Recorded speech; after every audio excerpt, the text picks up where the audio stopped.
भरपूर दिवसांनी भेटतोय म्हणूनच मी काहीतरी वेगळं कोकणी स्टाईल आंबोळ्या करणार आहे। आय गेस तुम्हाला नक्कीच आवडतील याची मला गॅरंटी आहे।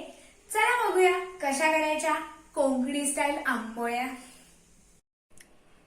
तर इथे मी 2 वाटी तांदूळ ते सुद्धा साधे घेतलेत। हे रेशनचे तांदूळ आहेत। 2 वाटी घ्यायचे। अर्धी वाटी उडदाची डाळ, हे थोडेसे जाड पोहे, चणा डाळ, थोडे मेथीचे दाणे आणि साबुदाणा। आता हे मी मिक्स करते आणि हे जवळपास अर्धी वाटी होईल इतपत घ्यायचे। आणि आता हे दोन्ही आपण मिक्स करूया एका मोठ्या पसराळ्यात आणि हे नीट धुवून घेऊया आणि ओव्हरनाईट साठी हे भिजत ठेवूया। दोन्ही मी नीट स्वच्छ धुवून घेतलेला आहे। आता हे मी एकत्र करते आणि 7-8 तासांसाठी भिजत ठेवते।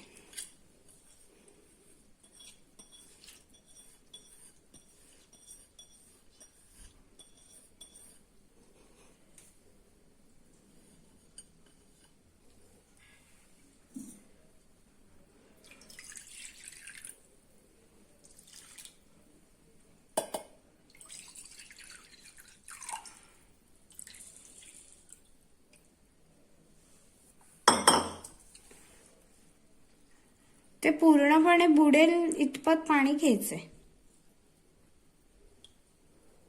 आता हे झाकून ठेवायचे आणि भिजत ठेवायचे 7-8 तासांसाठी। हे पहा, हे पूर्णपणे भिजलेलं आहे। तर आता हे मी मिक्सरला फिरवते आणि परत 8-10 तासांसाठी फर्मेंट व्हायला ठेवून देते। हे पीठ इथे मिक्सरला फिरवून झालेला आहे आणि इथे मी 1 चमचा रवा घेतलेला आहे। तो शिजवण्यासाठी मी किमान 7-8 चमचे पाणी घेतलेलं आहे। आता हा रवा मी ह्याच्यात घालते आणि हाताने मिक्स करून घेते।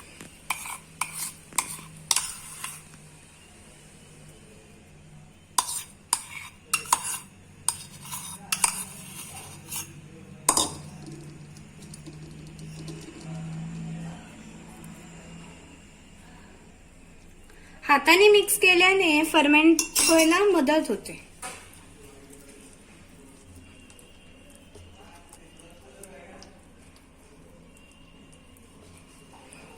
ह्या ज्या छोट्या छोट्या गोष्टी आहेत जसं की मेथीचे दाणे, साबुदाणा, पोहे, या गोष्टींनी आपली आंबोळी मऊ आणि छान जाळीदार होते।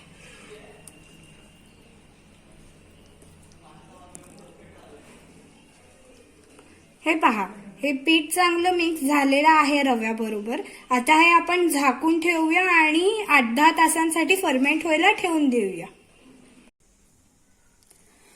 हे पहा, इथे पीठ आपलं फर्मेंट झालेलं आहे। जेवढ्या वेळ आपण फर्मेंट व्हायला ठेवलं होतं तेवढ्या वेळ ते झालेलं आहे। त्यात आता मी मीठ घालते चवीनुसार।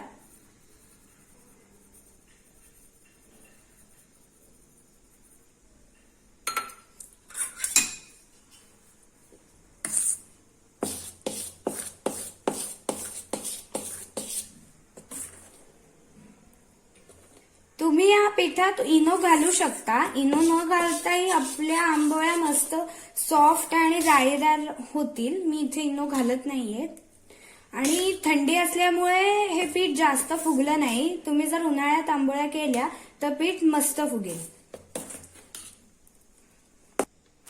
इथे मी तवा तापत ठेवलेला आहे, हाय फ्लेमवर ठेवलाय।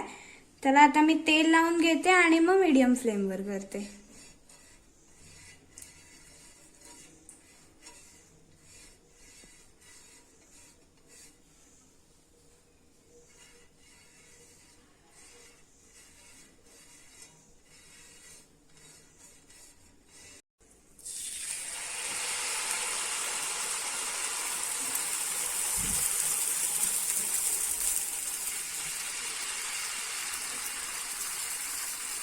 या आंबोळ्या आपल्याला थोड्या जाडसरच ठेवायच्या।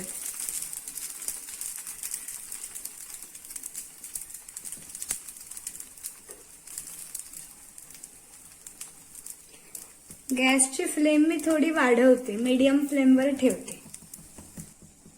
ही पहा कशी मस्त जाळी धरायला लागलेली आहे. आता मी याच्यावर तेल लावते.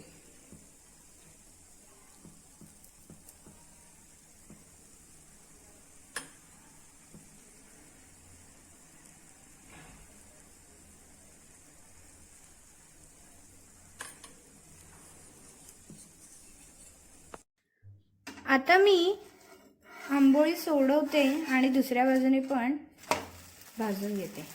काय मस्त कलर आलाय ना, गोल्डन ब्राऊन.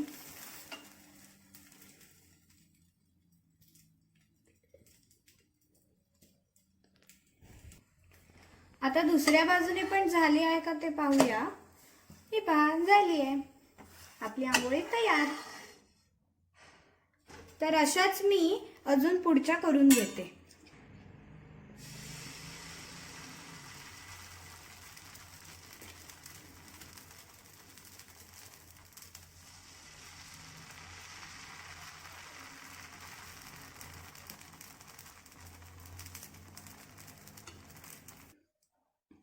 ही पहा मस्त जाळी आलेली आहे पुढच्या आंबोळीला पण.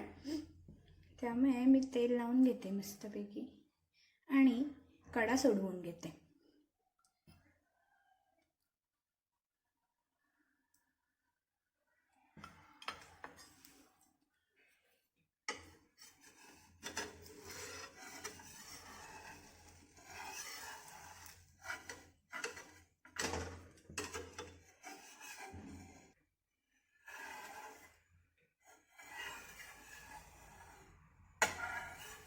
अजून थोडी शिजायला हवी आहे, मग सुटेल ती. आता मी आंबोळी सोडवते आणि दुसऱ्या बाजूने पण भाजून घेते. काय मस्त कलर आलाय ना, गोल्डन ब्राऊन.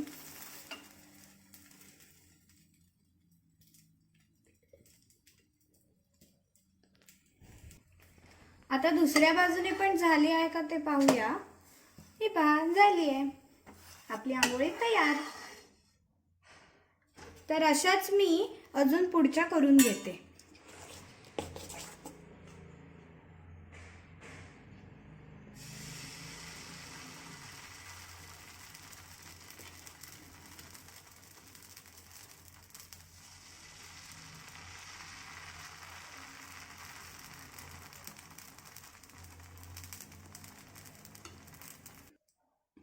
ही पहा मस्त जाळी आलेली आहे पुढच्या आंबोळीला पण. त्यामुळे मी तेल लावून घेते मस्तपैकी आणि कडा सोडवून घेते.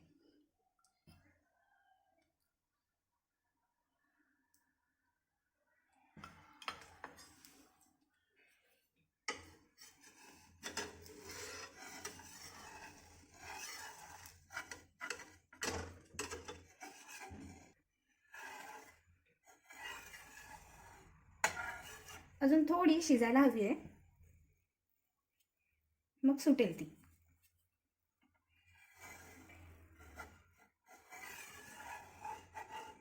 हे पहा मस्त सुटली.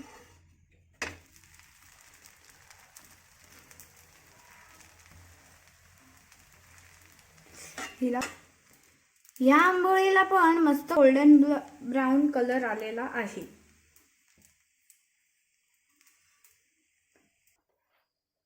आता ही दोन्हीकडने छान शिजलेली आहे. त्यामुळे मी प्लेटमध्ये काढते आणि सर्व करते. हे पहा आपल्या आंबोळ्या तयार. किती सॉफ्ट आणि मऊ मस्त झाल्या ते पण. ही पण टेस्ट करून सांगते.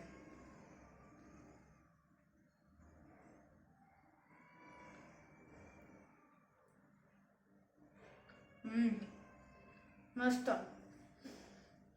तुम्ही पण नक्की करून पाहणार आणि मला फोटो पाठवणार. पुन्हा भेटूया अशाच एका नवीन रेसिपी बरोबर. आणि माझ्या चॅनलला लाईक, शेअर आणि सबस्क्राईब करा. बाय.